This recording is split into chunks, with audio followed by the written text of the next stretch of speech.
Good afternoon. Here is the news at noon. First, the highlight. Lagos Water Corporation initiated measures to safeguard public health amid cholera outbreak. President Tinubu to attend Ramaphosa's inauguration in South Africa. And on the foreign scene, councils in England forecast massive shortfall in budget for children with special educational needs. And in sports, Nigeria's favour Ofili targets podium finish at Paris 2024 Olympics. Now the news in details. I am Timmy Dayo. Anthony. Following the recent cholera outbreak in some part of Lagos, the Lagos Water Corporation (LWC) has initiated comprehensive measures to safeguard public health and ensure access to safe drinking water across the state. Lagos Water Corporation Head Public Affairs Unit Kendi Fashola said the corporation has commenced an extensive water sampling and quality monitoring campaign throughout the state. Fashola said the proactive initiative aims to assess the safety and potability of water from various sources, thereby identifying potential health risks associated with contamination. He urged the public to refrain from consuming water from unreliable or untreated sources and encourage residents to bring water samples from their homes or public space for testing to qualified team at the Lagos Water Corporation headquarters, Ichora. Fashola added that Lagos Water Corporation remains committed to providing safe and clean drinking water to all residents of the state. The chief of UNICEF Lagos Field Office, Celine Lufquire, has called for extensive measures to protect school children, noting that concerted efforts must be made to prevent disruption in the academic calendar over the spread of cholera. As schools resume from midterm break and the summer holidays on Wednesday, there are fears that pupils may be at the risk of contracting cholera. Public health experts have noted that the disease, which broke across the country last week, could spread fast in schools if preventive measures were not in place to prevent it. Also, the Nigeria Center for Disease Control and Prevention has warned the public of increasing trend of cholera cases as the rainy season intensifies. The NCDC stated that from January 1 to June 11, 2024, over 1,141 suspected and over 65 confirmed cases of cholera, resulting in over 30 deaths, have been reported from 99 local government areas in 36 states. The Medical Director, General Hospital Ikorodu, Taiwo Azan, has reaffirmed the hospital's commitment to providing accessible and high-quality healthcare service to residents in Ikorodu and environs. Azan stated this during the groundbreaking ceremony of a new state-of-the-art renal center, sponsored and supported by the Ikorodu Division Peace Initiative Limited and the Odofe of Ikorodu, Adewumi Okusoya. He said the facility, which will be equipped with the latest technology and a team of skilled professionals, promises to be a lifeline for patients struggling with kidney disease in the Ikorodu community and its environs. Azan added that the construction of the dialysis center within the General Hospital Ikorodu will mark a new era of healthcare excellence. River State Governor Similanaye Fabura has directed head of local government administration to immediately take charge of 23 council area of the state. This follows the expiration of the 3-year tenure of the elected local government chairman, vice chairman and councillor on Monday, June 17, 2024. Fabura charged the head of local government administration to take charge of the councils with renewed vigor and readiness to serve and await further directives as the state navigates towards even greater accomplishment. The governor promised to continue to defend the people of the state and provide basic amenities for them. And now to the rest of the stories. President Bola Tinubu will today depart Lagos for Pretoria, South Africa to attend the inauguration of President Cyril Ramaphosa. Ramaphosa's inauguration follows his re-election for his second term.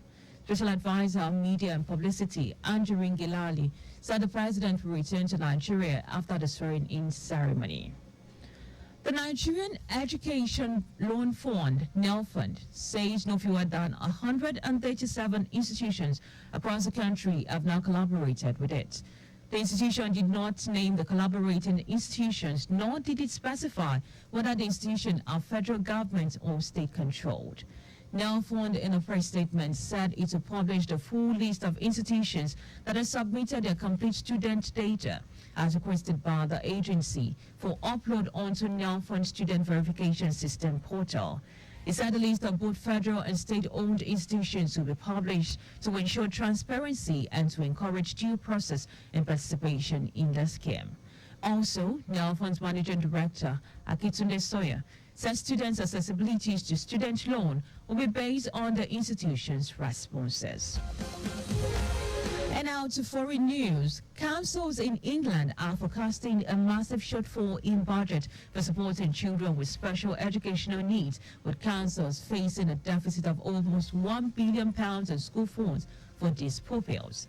Parent groups say the fear children could suffer a push to cut deficits as demand rises at the same time as councils face growing pressure on their budget. According to the County Council Network since 2019, the accumulated deficit in England for special educational needs or disabilities has reached £3.2 billion, with every sign of the gap between funding and spending increasing since last year. Labour leader of the council, Sam Corcoran, said Churches East had a budget of around £56 million for the last financial year and ended up spending £88 million, saying it's part of a broken system that is not working for councils or families. And now to sport. Delta State-born Favour Ofili now has an eye on a podium finish at the Paris 2024 Olympics after triumphantly blazed to clock in 11 minutes, 6 seconds to grab a maiden women's 100-meter title on day one of Nigeria Olympic tennis triumph in Benin. Victory at the Samuel Ogbemudia Stadium in Benin handed Ofili an automatic qualification for the Paris 2024 Olympic Games. According to the Athletic Federation of Nigeria, AFN, Ofili's time also secured a place in 100-meter event after Rosemary Chukwuma and Tima Godbless. She has now won 2 individual titles at the championships following a 200-meter win in 2019 in Kaduna. World record holder Toby Amusho secured a 4th national title in women's 100-meter hurdle at the national trial in Benin, finishing with an impressive time of 12.78 seconds. The 27-year-old sprinter dominated the race, with Adaobi Tagubo coming second at 13.33 seconds and Faith Osamui taking 3rd place at 13.36 seconds.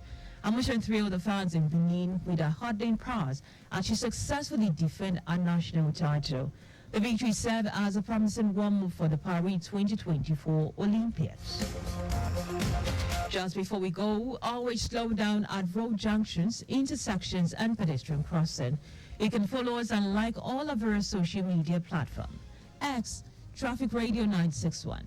Facebook, Lagos Traffic Radio 961 FM. Instagram, Lagos Traffic Radio 961. Subscribe and watch the news and programs live on YouTube at Traffic Radio 961. Did you know that the Somalia administration upgraded 2 higher institutions to universities? You can get more details on Lagos State Government website. To end the news, here are the highlights of the major stories. Following the recent cholera outbreak in some part of Lagos, the Lagos Water Corporation has initiated comprehensive measures to safeguard public health and ensure access to safe drinking water across the state. President Bola Tinubu will today depart Lagos for Pretoria, South Africa, to attend the inauguration of President Cyril Ramaphosa. We also told you that Council in England are forecasting a massive shortfall in budgets for supporting children with special educational needs, with Council facing a deficit of almost £1 billion in school funds for these pupils. And in sports, Delta State-born Favour Ofili now has her eye on a podium finish at the Paris 2024 Olympics after she triumphantly blazed to clock in 11 minutes, 6 seconds to grab a maiden women's 100-meter title on day one of Nigeria Olympic trials in Benin. For contact with the newsroom, please send a message to info@trafficradio961.ng. The NT News broadcast compiled by Adesua Ejayaka. I am Timmy Dayo. Anthony, many thanks for listening.